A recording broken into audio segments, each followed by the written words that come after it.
Hello everyone and welcome to So Many Games All the Time. My name is Joachim and today we'll be talking about the games I've played in January and February. People who follow this channel will know that I have a new baby. She was born in December, my third daughter, and I thought that would really was 25th of December, Christmas baby.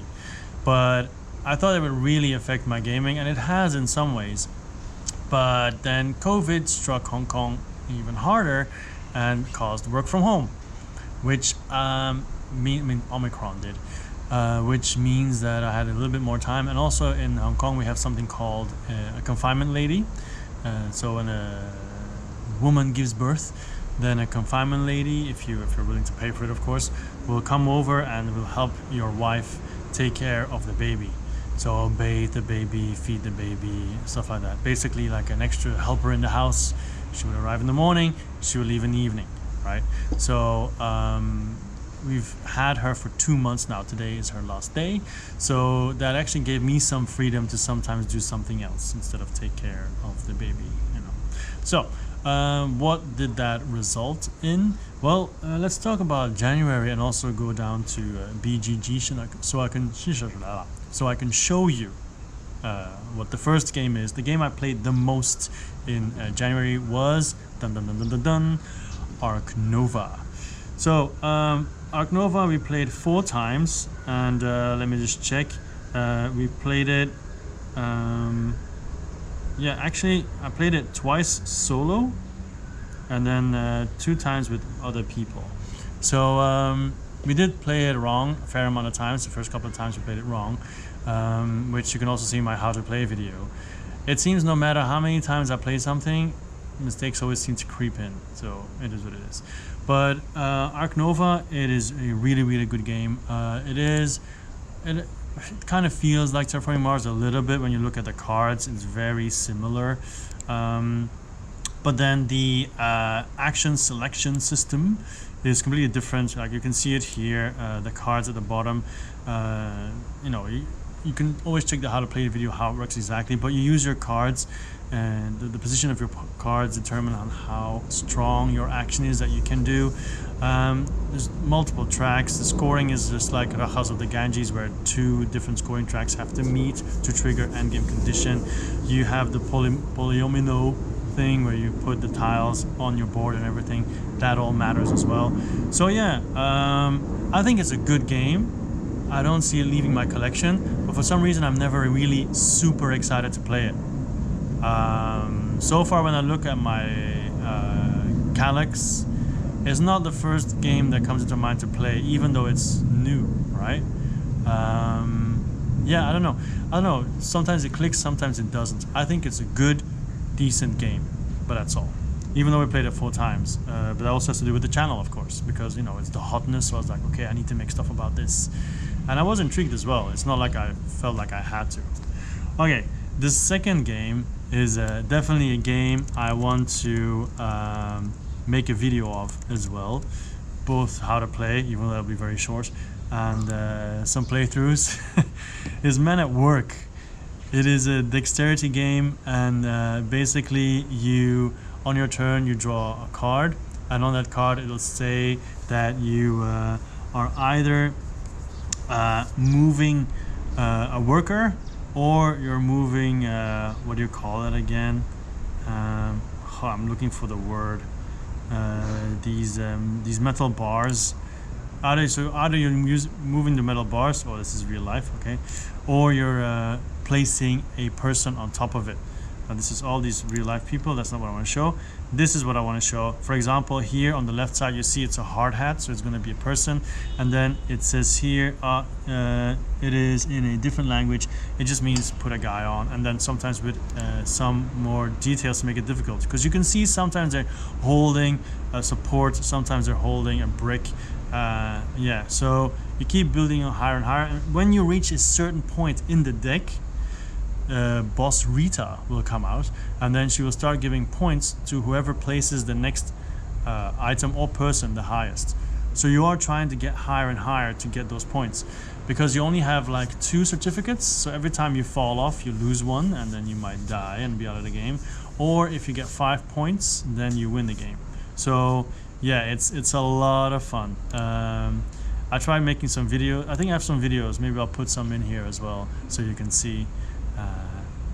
For example, here's a slow motion video. So it really is a lot of fun, and I imagine once you've consumed some alcohol, maybe it becomes even more hilarious. Here we have a picture of a crane. That's a variant. You can put a crane in the middle and then also put stuff on there. So quite a bit of game in the box, just pure good fun. We played that 3 times. Then Jinja is a game we played twice. Jinja released this year, 7.6, and I can understand that. Earn gold, hire workers, and build shrines for Japanese spirits over 5 seasons. Yeah, you can see the shrines here. It's a little bit of area control because once you've built a shrine, no one can take it away. You can see these spots here as well, in like the white circle. Those are spots where you can place your workers. And if you go there, you either build a shrine or you take the buildings that are in there, because you need to collect a certain amount of buildings to be able to build a shrine. You can see it here on the card on the right. I'll zoom in a bit. You can see here, if you want to build a shrine in Tohoku, you need to have these 6 buildings, and then you spend them and you put a shrine there. And the cards here on the left, they say that you get points if you have certain amount of shrines in certain locations and so on. Although this art is not the same art that I have in my copy. Okay, at the bottom here, the spirits, you'll get 5 spirits in the beginning of the game. Every spirit is 1 round, and like event cards, they affect the round that you're playing. It is beautiful. It plays nicely, good pace. We enjoyed every play. There's a lot of spirit cards, so replayability is pretty high as well. It's also worker placement, like I said, and the locations on the board, it makes you think. It really makes you think where to go first, and it gets crunchier as more people play, because the spots everywhere get more expensive, as we say in Dutch. So you can see here the little shrines. They're nice. So we really enjoyed playing Jinja as well. This is all just January, right? So the next game we played is Fleet the Dice game. We only played it once, but I have played it multiple times over the last months. It's just a really nice roll and write. You're all fishermen. You have dice. You roll them. You choose one. Each player chooses one, and then the active player and the last die is shared between everyone. And as you have these dice, you will be crossing out spots on your sheets. You will be getting better at fishing certain types of sea animals, whatever. Also, you'll be able to go to the market. You'll be able to build buildings in the wharf, or go to the harbor to get some endgame scoring. And then there's also the fishing phase, and then you'll be filling up these boats at the bottom with fish. You can also get gold, which will get you stars, which means you can fill up another spot for free somewhere. Yeah, it's a really, really good roll and write. Even if the theme is not for you, I would still suggest you give it a try because it's just fun. It's really fun. Like these yellow things in the middle here, they're called, what was it again? Licenses, yeah. And they also give you a lot of benefits and bonuses, and it's really cool. I actually have the mini expansion, Dicey Waters. Haven't tried it yet, but curious. All right, next is Master of Wills. I was actually really happy to break it out because I play it on my phone a fair bit, but I was happy to break it out because I had the expansion that I wanted to try, which one was it again? The Waterborne expansion that I wanted to try, even though I didn't play with the Waterborne expansion. G did, my friend. So yeah, it is a card game, and it's very simple, to be honest, but it's fun. So here you see all the cards and the board in the middle, but how does it work exactly? And this is kind of a messy picture. Let's see if we can get a better picture with an overview. Maybe this one. Yeah, this one's good.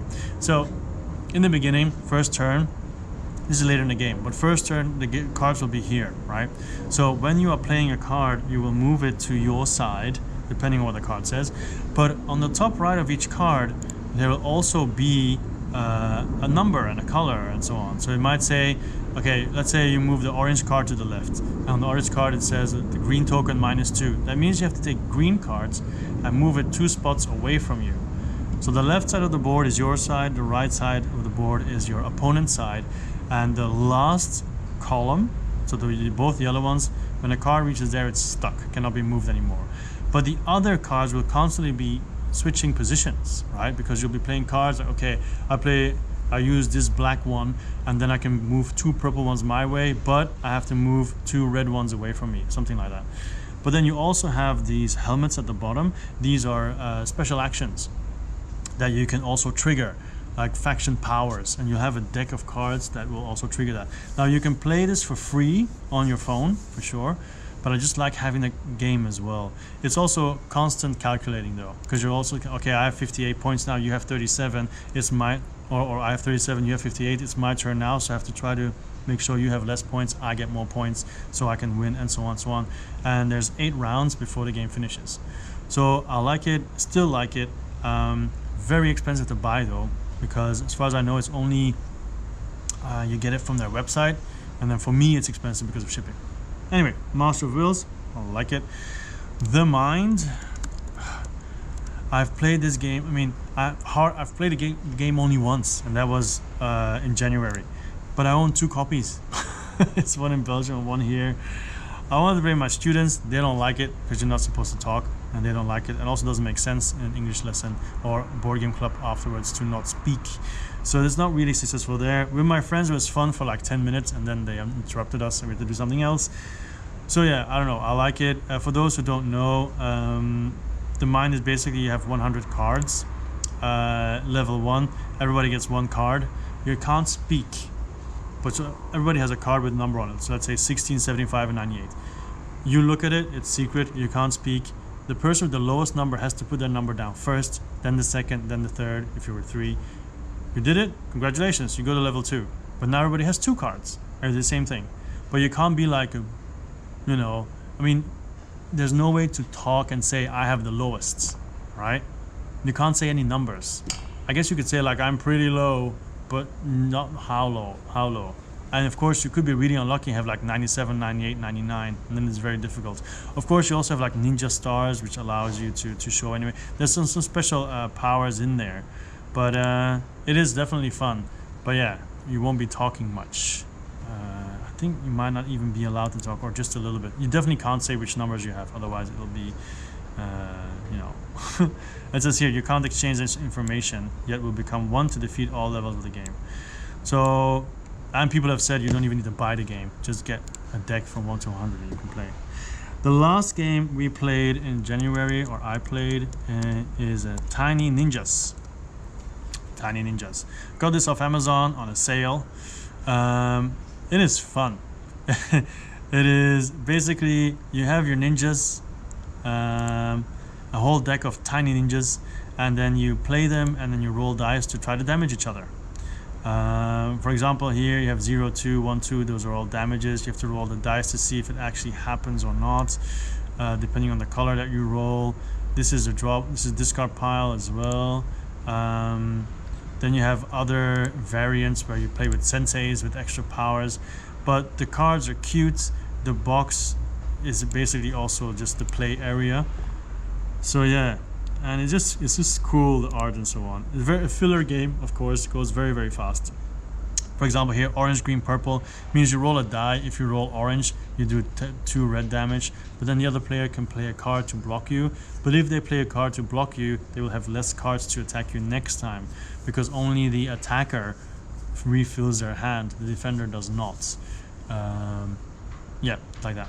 So yeah, pretty cool game, pretty small, small box game. Goes very quick. You have even the tantrum baby, if I'm not mistaken. So yeah, cool game.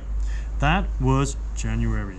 All right, now February, I'm going to first tell you which games came back that I've already talked about.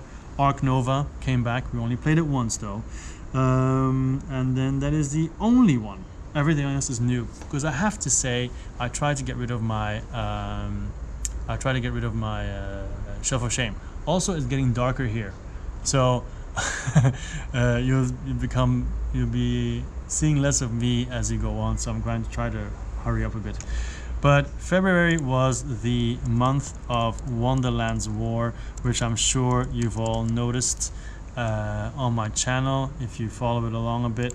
A lot of videos about it, and more coming because we played it wrong a couple of times as well, sadly. But yeah, Wonderland's War, amazing game, really beautiful. Definitely going to paint the middies. A lot of variables in the game because you can use the chips that you buy have different abilities depending on which cards you use at setup. So for those who don't know, who still don't know, Wonderland's War, you play one of the Wonderland creatures and you are trying to gain the most amount of points possible by winning battles and by also building towers and by also completing quests. And you do that by having a tea party phase where you go around the tea party table taking cards that can give you Wonderlandian creatures to help you in battle, that can give you more troops who are cannon fodder, who can give you increase your leader's strength, who can give you abilities, many different things that you can do. And every game plays differently. Every Wonderlandian that you play as has different abilities, plays very differently from the others as well. Really cool game. Check the videos if you want to know more. It is this might be a top 20 game for me in my top 100. I guess we'll see down the line. Then finally off my shelf of shame, Brass Birmingham. I played Brass Lancashire before, never played Brass Birmingham. Really good game. I think it's known that it's really good. It is very brain burnery, it's economic. You're trying to maximize your turns while you're building your empire, kind of like. You want to try to, because you see the player boards on the right here, you're trying to get your buildings on the map, or at least get rid of the lower value ones and get the big ones on them and then sell them. But then you have your hand, your deck of the cards in your hand that will limit where you can go. You need beer if you want to sell more often. Yeah, it's just so many things in there that's really cool, very economical. You need to get your income, get an engine going, but fun. This is your player board. So this is full of tokens that you can put on the board that you need to get rid of. There's 2 ages. The rail one is the second one, the canal one is the first age. You can see the beer here that is attached to certain things. Actually, I think this setup is not correct because these are not supposed to be next to an empty one, but it doesn't matter. Yeah, cool game if you get it, and the chips are awesome, as you can see here on the right side. Very beautiful. I've never played with 4, only played with 2, but very good. Very good. All right, next we have Gugong. We played the deluxe version, the deluxe big box here. Very nice. It's a worker placement game, but I'll talk about what makes it special.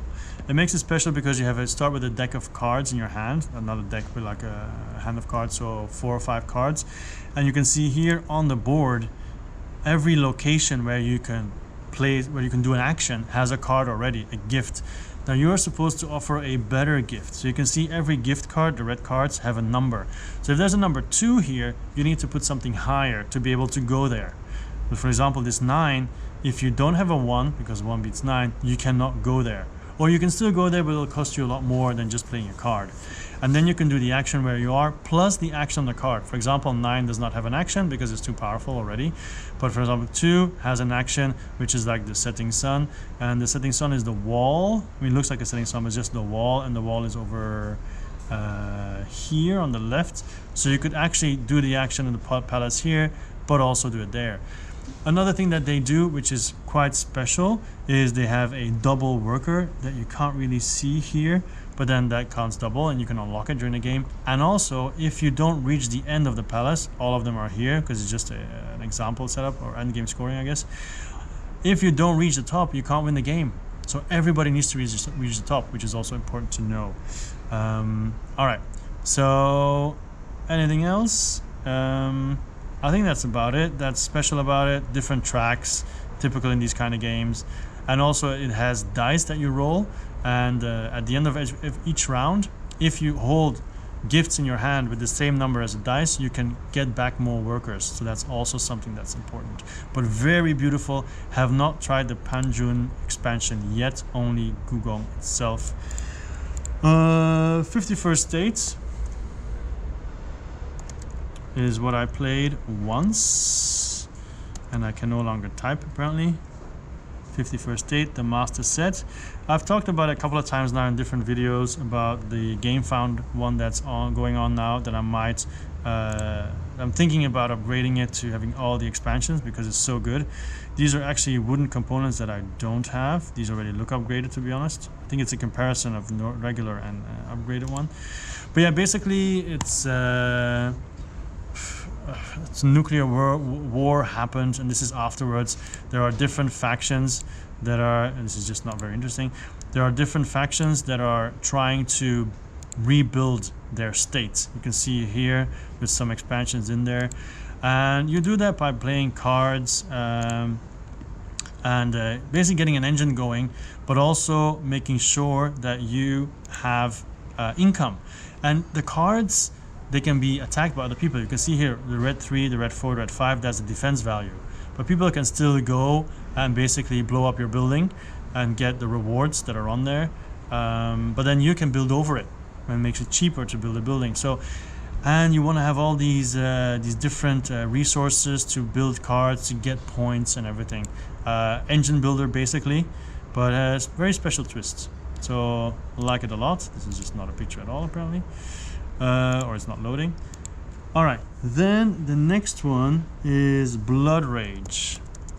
I had Blood Rage for a while, hadn't played it, but now finally we played it with 4 people, I think, that we played. Yeah, we did. I managed to win, always nice. But yeah, awesome game. Just, you know, Ragnarok. That's basically what Blood Rage is. So for example, here you see it, you have the different little areas. The game drafts, so you have like drafting where you choose cards. Cards could upgrade your warriors, could upgrade your leader, could upgrade your ship. It could allow you to get monsters as well to put on the table, which allowed me to win, to be honest, because I got 2 of the big ones. And then as you're fighting battles, you're trying to pillage, and if you manage to pillage correctly, or you win, you can increase your rage, you can increase the points you get from balance, you can increase, so just look at the minis and everything, they're cool as well, especially when I eventually paint them. This game is awesome. You want to win battles as much as possible, you want to upgrade all your abilities. Yeah. And this is Valhalla, all these people died. But then there's cards that give you points, because there's like quests that give you points for even for people who died, or clan upgrades that allow you to get points from people who died. Then you have quests that say you need to get points, you need to get the highest strength in one area. But if you find the same quest 2 or 3 times, you get it all. You can just double quests and get like the same points times 3, which we were all like, what? But it's part of the madness of Ragnarok. So yeah, awesome game, awesome game. I'm looking to see if there's a picture here from the player board itself. A lot of people taking pictures of their miniatures, painted and unpainted. Don't immediately see a picture of the player board. You see it here in the background. You see the little figurines. They will move and increase your stats and allow you to put more units on the board. Allow you to spend more money, because the cards that you draft, you have to pay for them, so they don't come cheap. Yeah, it's awesome game. Let's move on. We have Yukon Airways. This was made by, what's his name again, Leduc, and he did it he did it for his father, who passed away. Basically, his father was a pilot, so that's already cool. But what I like about the game most is not the fact that you have to fly to different places, not the fact that it's dice placement, which I also like, but what I like most about it is the player board with the dials, because all the dials you see here and the on-off stuff at the bottom, all of them are upgrades. So there's like 30 or something upgrades that you can. At one point you get, oh, I can upgrade something. Oh, I have 30 options. Or maybe not 30, but 1, 2, 3, 4, 5, 6, 7, 8, 9, 10, 11, 12. 12 upgrades to choose from every time. And then the bottom ones is only once, but the top ones have multiple things that you can do.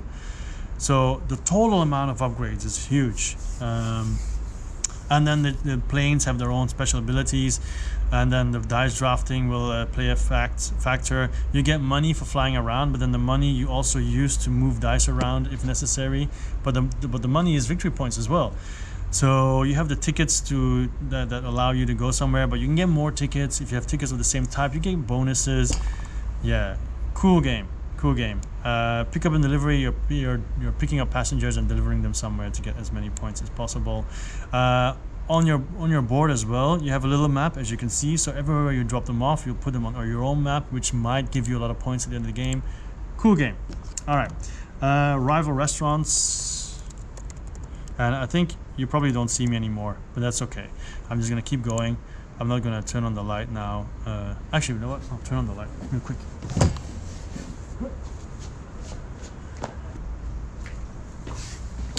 Okay, I don't know if this does a lot or not, but at least it's a little bit of light. So, rival restaurants. I didn't like it. It was a Kickstarter the first time, and I didn't back it because I was like, meh, maybe not for me. But then, stupid FOMO, you know, people were like, oh, it's so good, oh, so much fun, crazy stuff, la la la. And I was like, okay, cool, you know what, this time I'll go for it. And I backed it. This is what it looks like, by the way. Takes up a lot of table space, which is one knock on it, because you can play 2 to 8 players. Yeah, I don't have a table for 8. You have to have a huge table for that. But anyway, so I backed it, and then we played it, and later on BGG, I read that the combination of certain restaurants and certain chefs can be extremely unbalanced, but that's part of the fun. And like, maybe, I don't know, I guess maybe I've become too serious as a gamer, but when I play, I do want to have a shot at winning. But if I see that I'm so much weaker than the other person, then why play? I'll give you an example. My friend, she had a lot of bonuses that she could always get. So when you upgrade your restaurant by making recipes, you become more popular. So so when you complete recipes, you get popularity, and that automatically upgrades your restaurant, and you get special abilities. My friend's special abilities, she would immediately get stuff. Doesn't depend on anything. She would just get stuff a one-off. My other friend, similar, he would get stuff if he sold certain things, or if he bought certain things, and not buying certain, if he sold certain things or completed recipes, something like that. For me, I was a vegetarian. My restaurant was vegetarian, and they said, oh, you can get a discount if you buy tofu. Tofu didn't come out for 5 rounds. And then, okay, but you have a chef that could top deck. Yeah, true. But then I'm not going to spend my every top deck trying to get tofu just to get a $100 discount. And then my other special abilities were for every recipe that did not have meat. But you can use tofu as a replacement for meat. But all my recipes had meat, but I couldn't buy tofu to replace the meat. So all my special powers were worthless. So it was like, what?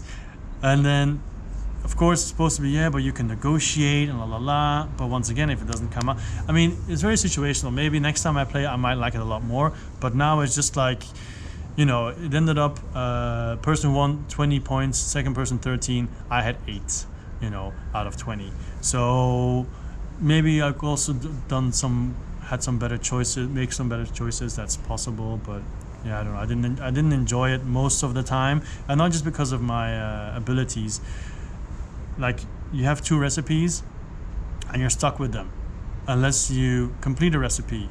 But then it did add an expansion where you can actually go to the island in the middle and then exchange for another recipe if you want, but it's still just exchange. You cannot have multiple recipes, and you can trade with other people. You can trade recipes, but most people don't want to trade because they like building their own recipe. So yeah, I don't know. Just very short, how the game plays is beginning of the round you get $300, and then you decide where to go, and then you go somewhere, and then the timer starts, and you go to one of the shops that you can see in the picture here. One of the places around the board. So you have the Chop Shop, you have the Mystery Mart, you have the Carptastic, all these different stores. You go there, and if you end up at the same store as somebody else, you can trade with them. You can trade anything almost.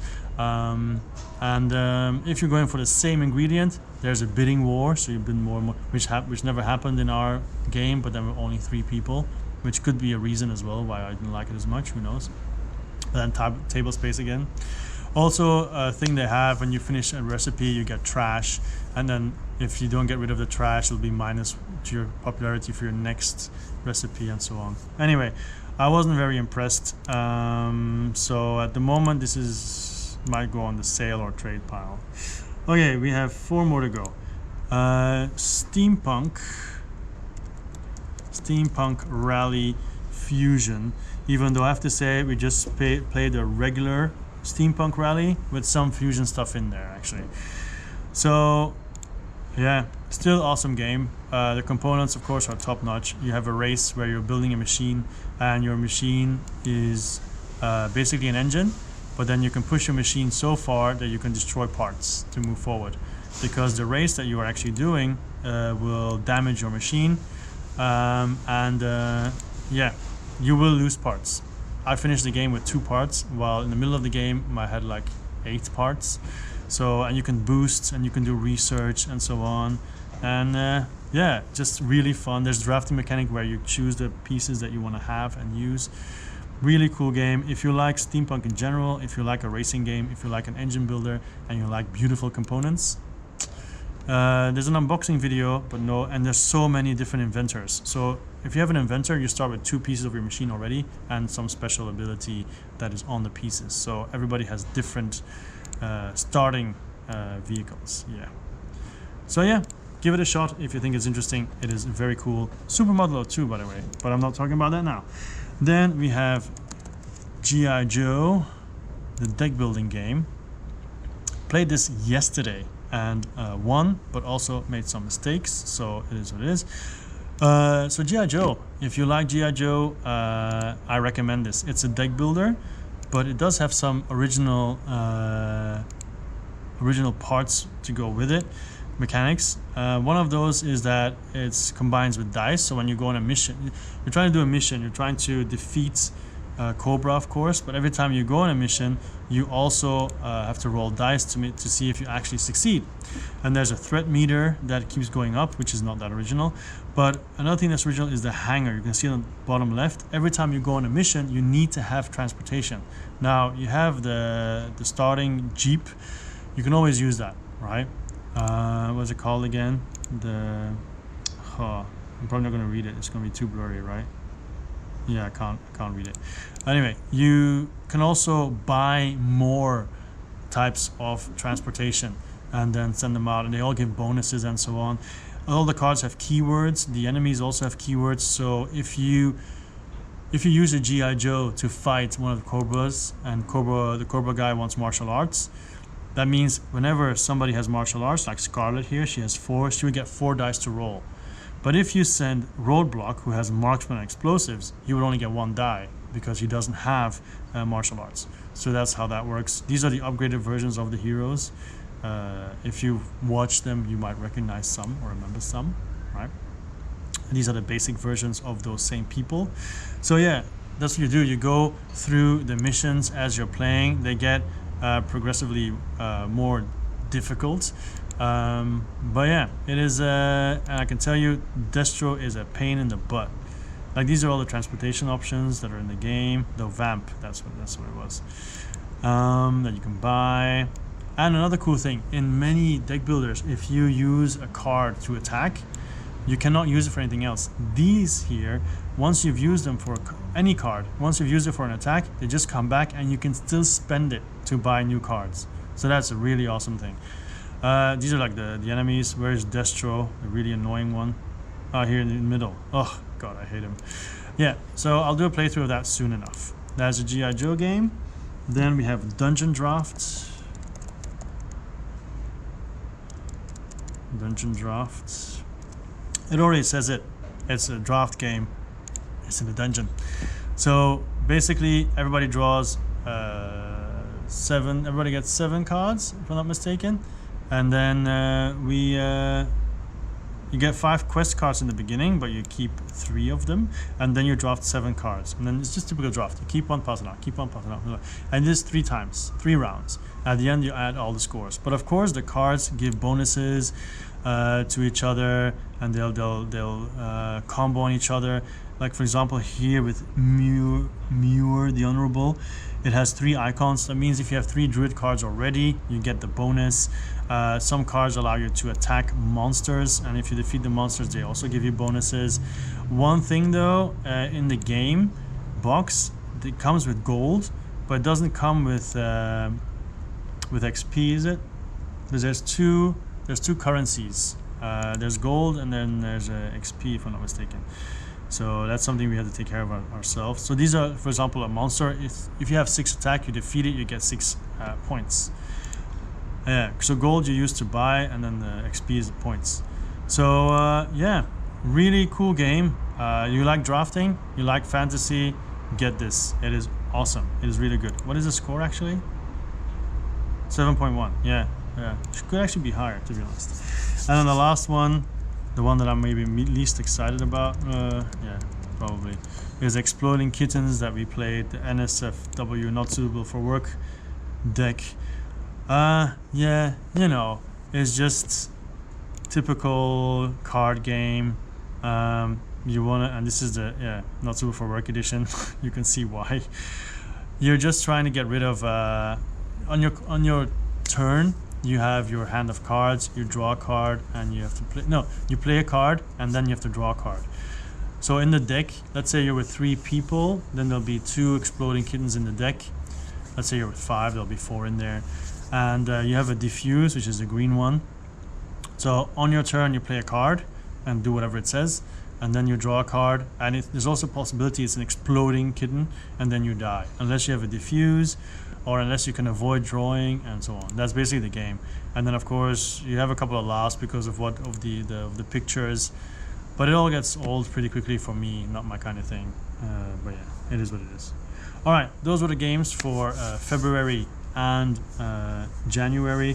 Played most in February, by the way, was Wonderland's War with 4, and then Brass Birmingham with 2. A lot of unique games because I'm trying to get rid of my backlog, my shelf of shame. I know people want to call it, or like to call it, a shelf of opportunity, but at this point, it's just shame, man. Sorry. Okay, that's it. Thank you very much for being here, and next time I'll try to record a little bit earlier or inside so you can still see me better, even though the games are more important, right? Anyway, that's it. This was So Many Games All the Time. Thank you very much, and I was Joachim. I still will be tomorrow and forever. Bye bye.